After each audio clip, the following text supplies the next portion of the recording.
Olá, está começando o Direito Sem Fronteiras, a edição desta semana.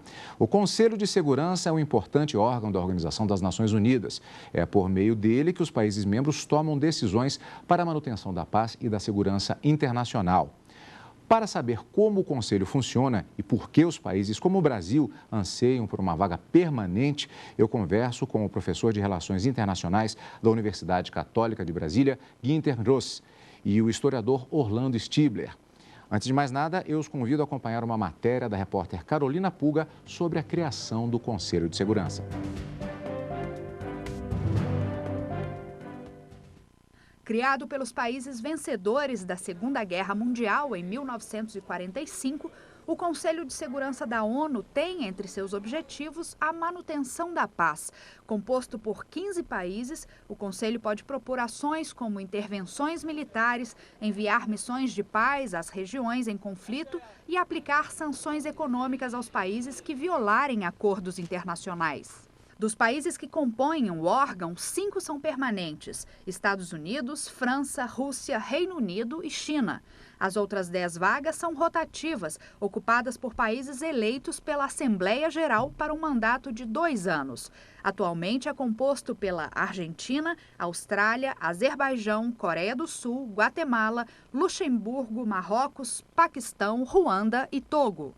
O Brasil tem participação expressiva no Conselho de Segurança da ONU e já foi membro rotativo por 10 vezes. Sua atuação mais marcante foi na missão das Nações Unidas para a estabilização do Haiti, que desde 2004 está no país. Em 2015, o órgão completa 70 anos de criação. Governantes e especialistas acreditam que o formato atual não reflete fielmente a realidade econômica e política dos membros da ONU e esperam uma reformulação do grupo.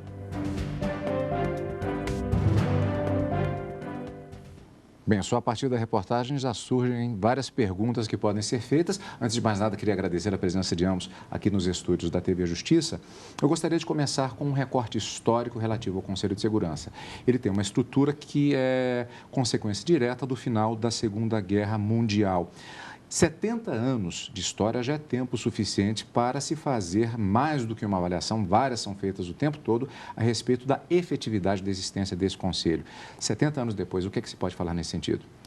Sem dúvida, o Conselho de Segurança vive hoje uma crise de credibilidade, né? Até pelo raio-x do mundo atual, que é totalmente diferente de 70 anos atrás.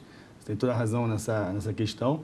E, sem dúvida nenhuma, que a representação dentro desse Conselho de Segurança cada vez mais é questionada, talvez por uma decadência de alguns desses países permanentes, né? Especialmente o caso do Reino Unido, da França, e sem dúvida nenhuma, com a emergência de novos países, né? E aí se inclui propriamente o Brasil, é cada vez mais criticável, né, essa formação do Conselho de Segurança, essa conformação. Agora, professor Guinter, a respeito, o Conselho de Segurança, sem dúvida, talvez seja um dos órgãos ligados à Organização das Nações Unidas mais noticiado. Mas essa possibilidade de render manchetes é proporcional à importância que o Conselho tem? Bom, sem dúvida. O Conselho de Segurança, ele está o tempo todo nas manchetes de jornais ou nos noticiários por vários motivos, mas principalmente porque os 5 membros permanentes são e continuam sendo as 5 potências mais importantes de um sistema internacional, ou de uma ordem internacional, que está constantemente sendo questionada, né?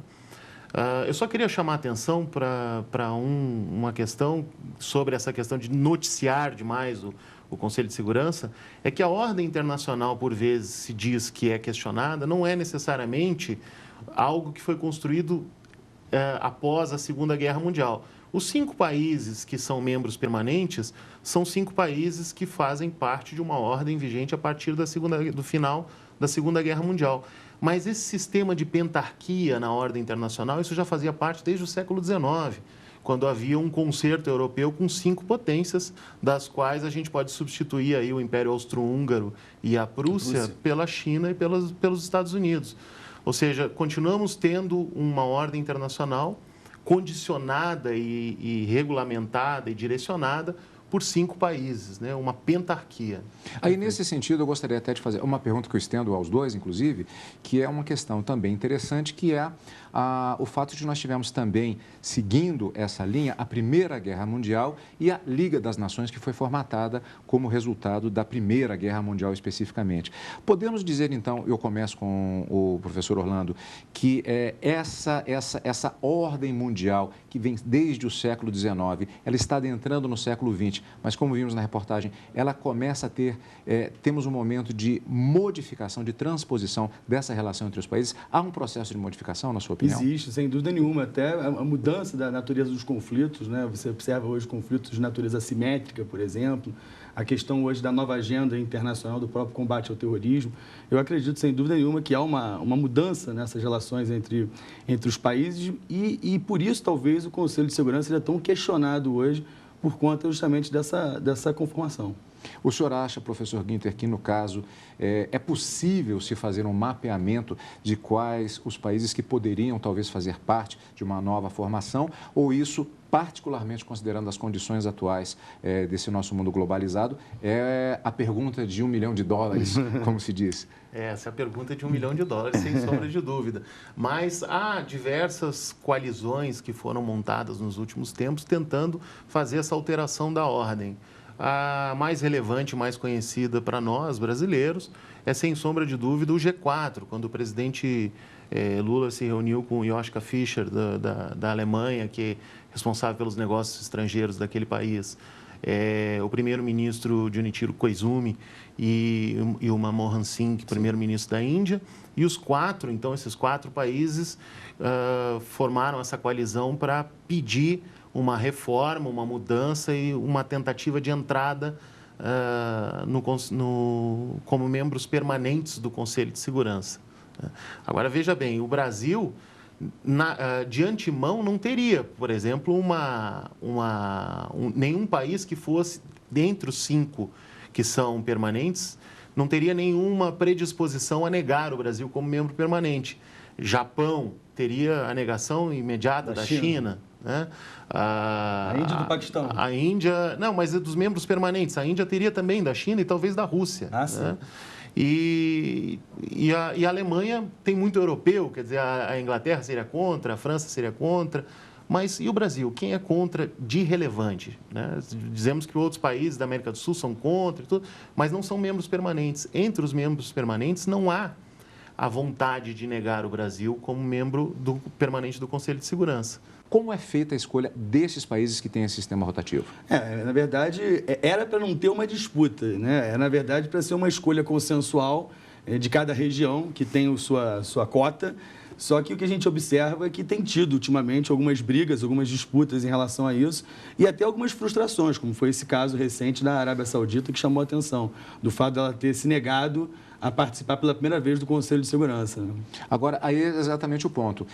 Há divergências em relação aos países que não fazem parte do Conselho e que, quando o Brasil ou outros países que se candidatam a uma eventual reformulação com uma vaga a mais no Conselho de Segurança, dizem, opa, peraí, eles não.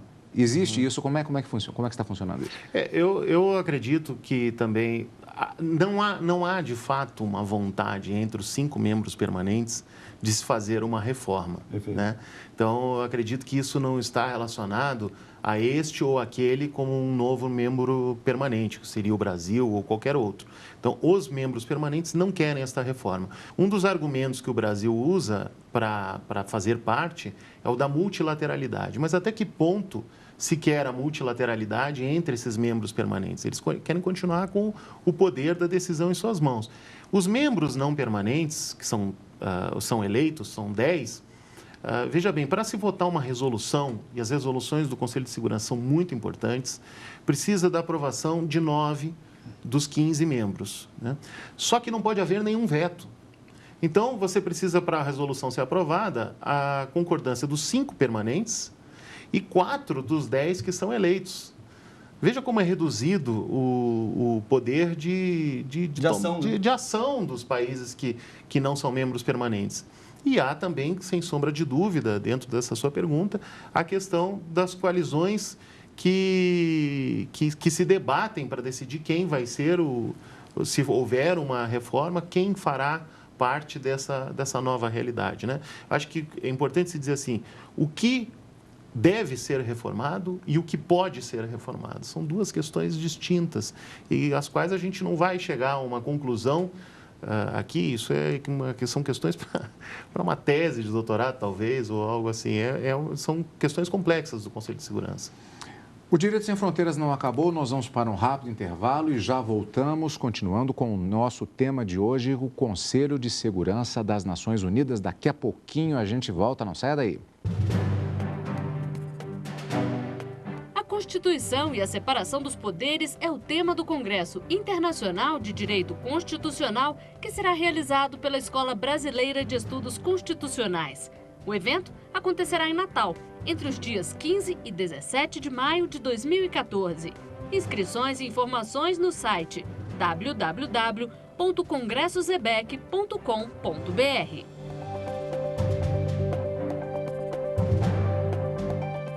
Direito Sem Fronteiras está de volta. Hoje estamos conversando sobre o Conselho de Segurança da Organização das Nações Unidas.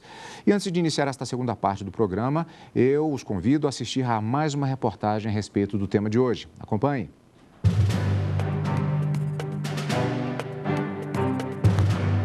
Devastação, milhares de mortos. A Segunda Guerra Mundial é considerada uma das maiores catástrofes da humanidade. Com a ideia de manter a paz entre os países, logo depois do conflito surge a Organização das Nações Unidas, a ONU. Em 1945, foi assinada a chamada Carta da ONU. É um pacto entre sujeitos, que são os Estados, né, dentro do âmbito do direito internacional. Essa carta, ela tem como fundamento a SDN, né, que é a Sociedade das Nações, digamos assim, meio que um embrião da ONU, que surgiu em 1920. Esse pacto entre as nações acabou se transformando num grande tratado de direito internacional. Entre os diferentes órgãos que compõem a organização, é o Conselho de Segurança o responsável pela paz e segurança internacionais. O Conselho de Segurança ele vem já também da SDN como um preâmbulo.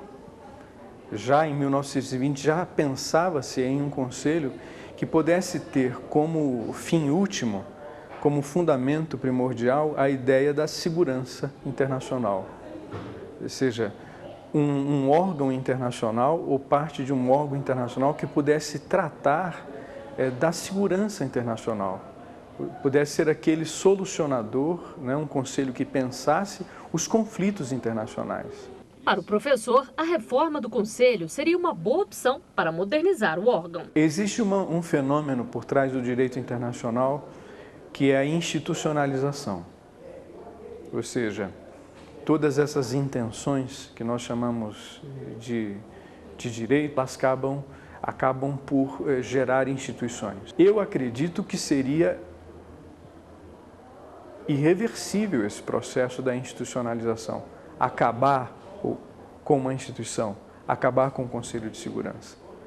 O interessante aí é pensar que nós possamos evoluir, ou seja, que ele possa ser renovado, que ele possa atender às vicissitudes da atualidade, reestabelecendo a questão de quem pode compor de maneira permanente o Conselho e repensando também a ideia de veto.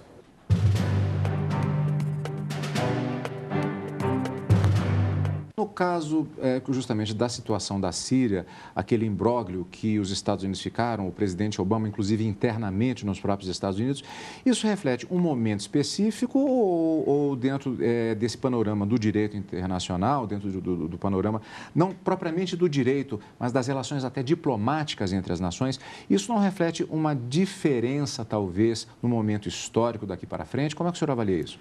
Bom, eu acho que há uma diferença de conjuntura daquele momento em que o presidente George W. Bush invadiu o Iraque, né?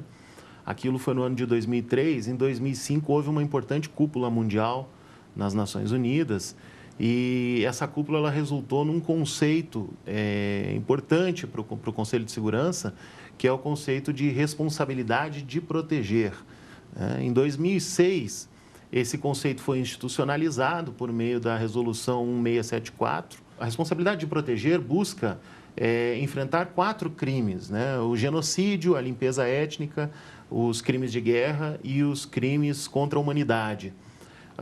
Depois, posteriormente, em 2009, o secretário-geral, Ban Ki-moon, escreveu um relatório longo sobre isso, refletiu sobre o assunto e traçou 3 pilares para a aplicação do que todo mundo chama de R2P, né? Que seria essa responsabilidade de proteger, a sigla em inglês. Nesse momento, ele falou em 3 pilares. O primeiro pilar seria o próprio Estado admitir que mais importante do que a soberania é uma responsabilidade que ele tem sobre o seu povo, né? Então, esse Estado ele tem uma responsabilidade de proteger os seus cidadãos. O segundo pilar trata da comunidade internacional e como a comunidade internacional deve reagir e deve tratar os assuntos relativos a crimes de guerra, genocídio, etc., como eu já citei aqui. E o terceiro pilar é que, não acontecendo o primeiro e o segundo pilares, há a possibilidade de uma ação conjunta das Nações Unidas aprovada pelo Conselho de Segurança. Mas veja bem, isso não quer dizer que seja uma ação militar. A ação militar, ela é uma parte importante dessa ação, mas ela não é de todo. E aí o Brasil, em 2011, vem e tenta criar um conceito que também não é tão novidade assim para o sistema internacional, que é a responsabilidade ao proteger. O nome é novidade, mas se baseia em quê? No cumprimento da lei internacional, do juridicismo, do cumprimento dos tratados, dos direitos humanos. O Brasil chama atenção principalmente para o quê? Caso haja intervenção, essa intervenção ela deve ser pontual. Ela não pode ser desmedida. A situação da Síria ela é diferente, porque agora há todo um debate muito mais forte, seria muito mais pesado para os Estados Unidos. Mas os Estados Unidos, de fato, não não tomaram essa iniciativa de invadir a Síria. Eu acho que nesse caso da Síria também, além dessa questão interna americana, eu acredito muito na oposição da Rússia, que foi um fator determinante que na guerra do Iraque a gente não tinha, né? A guerra do Iraque em 2003, você não tinha uma potência do peso da Rússia se opondo de forma tão explícita a uma intervenção armada. Então, eu acho que no caso dessa, específico guerra da Síria, eu acho que foi uma questão interna, sem dúvida nenhuma, o contexto é importante, mas também houve esse cenário internacional de uma grande potência como a Rússia se opondo, né? Qual o peso de situações passadas, como, por exemplo, o caso de Ruanda, em que é famosa mundialmente a situação de soldados da ONU impossibilitados de agir diante do genocídio que acontecia a olhos vistos na frente dos soldados? Isso é bastante comentado. O caso de Ruanda foi um caso traumático, tanto é que o Tribunal Penal Internacional que vai ser criado nos anos 90 tem a ver com essa falta de ação total, essa inação total do mundo em relação a Ruanda. Foram quase 1 milhão de mortos em quase 3 meses de conflito. Eu acho que existe, na verdade, um grande trauma em relação a esse episódio e o Tribunal Penal Internacional, acho que, de certa maneira, serviu para diminuir esse trauma. Aparentemente, ocupar uma vaga, seja no Conselho permanente, seja na parte permanente do Conselho, como querem muitos países, né, com a perspectiva de uma reforma, ou também dentro do sistema rotativo, aparentemente é algo que todos os países gostariam de fazer. Parece que não é bem assim. Nós temos o caso da Arábia Saudita, que negou-se a ocupar uma vaga no Conselho. O que representa esse tipo de atitude? Eu acho que no caso da Arábia Saudita não deixa de ser uma resposta à aproximação dos Estados Unidos com o Irã, né, que tem se observado ultimamente com o novo governo Rouhani. É bom lembrar que a Arábia Saudita é inimiga número 1 do Irã e não está gostando nem um pouco dessa aproximação, dessa distensão em relação à relação com o Irã. E foi realmente algo que chama atenção, porque foi a primeira vez que a Arábia Saudita iria compor o Conselho de Segurança e se negou a participar. Eu acho que tem a ver com essa relação mesmo com os Estados Unidos. A Arábia Saudita acredita que deveria ter sido tomado uma decisão mais enérgica no caso da Síria, porque o reino da Arábia Saudita apoia opositores ao regime do Bashar al-Assad, né? Só que quando se fez essa cúpula mundial de 2005, que tinha muito a ver com os conflitos dos anos 90 e uma discussão, tinha a ver com Ruanda, obviamente, sobre o papel da ONU, a discussão entre o capítulo 6º e o capítulo 7º, famoso 6,5 da Carta da ONU. Essa discussão eles têm tentado resolvê-la, primeiro no âmbito da cúpula mundial e depois nos documentos sequenciais. A Arábia Saudita acha que deveria ter sido tomado uma atitude enérgica, mas imprimir o capítulo 7º e colocá-lo em ação não necessariamente é com uso militar, mas sim com ações econômicas, diplomáticas, que é o que se usa como argumento para não ter havido ainda uma intervenção militar. As decisões do Conselho de Segurança da ONU, elas têm um caráter vinculativo, ou seja, há uma obrigatoriedade quando essas decisões são efetivamente tomadas. O que pode acontecer pelo não cumprimento dessas decisões do Conselho? Então, elas vinculam não somente os membros do Conselho de Segurança, mas elas vinculam todos os países que são membros das Nações Unidas. Hoje são 193 países, né? Elas têm que ser cumpridas, não são sugestões, são resoluções, como o nome já diz, né? Existem alguns passos, né, que estão previstos na Carta da ONU, principalmente no capítulo 6º e no capítulo 7º, dos descumprimentos e que estão relacionados com como que o país, um país que está descumprindo, está cometendo a Síria está usando lá gás, armas químicas e teve uma resolução para parar de usar as armas químicas contra a sua população. Se não cumprir com isso, não se parte direto para uma intervenção militar, se passa por todo um processo. É um processo de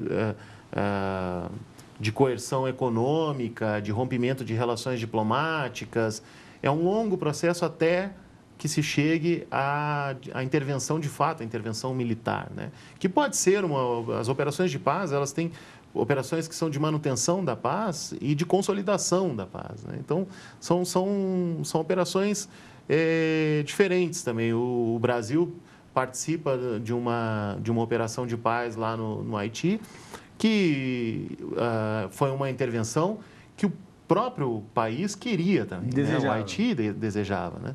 É muito diferente de você fazer uma operação militar num país que não deseja essa operação, que seria o caso da Síria. Pegando aqui o gancho do professor Guinter, inclusive, hoje em dia, um exemplo bom das sanções que tem tido algum efeito é o caso do Irã, né? A gente tem observado, como eu falei há pouco, de uma aproximação do Irã, de uma relativa abertura do Irã nesse novo governo que foi eleito agora, e talvez a grande questão que tem impulsionado o Irã a essa postura de distensão com o Ocidente é a questão das sanções da ONU, né? Que tem tido uma eficiência.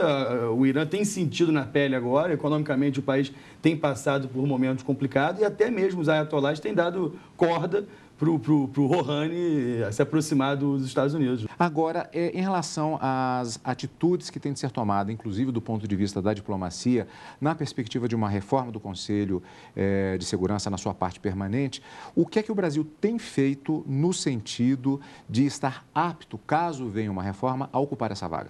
Bom, o Brasil sempre se destacou na questão da militância dos direitos humanos, né? Da aposta na diplomacia em detrimento de ações militares. E talvez por isso o perfil do Brasil para o Conselho de Segurança seja um perfil adequado, né? De um país que tem boas relações com os vizinhos. Um exemplo disso é a relação do Brasil com os vizinhos da América do Sul, que é uma relação rara de se ver em outras partes do mundo. Então, eu acredito que esse seja o grande forte, né? A parte boa do Brasil, que é justamente esse estímulo à diplomacia, né? O tema é bastante candente, é fascinante, eu diria, mas, infelizmente, o nosso tempo está esgotado. Eu queria agradecer a participação de ambos aqui nos estúdios da TV Justiça. Eu conversei hoje com o professor de Relações Internacionais da Universidade Católica de Brasília, Guinter Ross, e o historiador Orlando Stibler, a quem, mais uma vez, eu agradeço a presença aqui nos nossos estúdios. E você, amigo da TV Justiça, pode rever esta e outras edições. Acesse o site www.tvjustiça.jus.br e mande também a sua sugestão para a nossa equipe. Aí é pelo e-mail, direitosemfronteiras@stf.jus.br. A gente se vê na semana que vem. Tchau!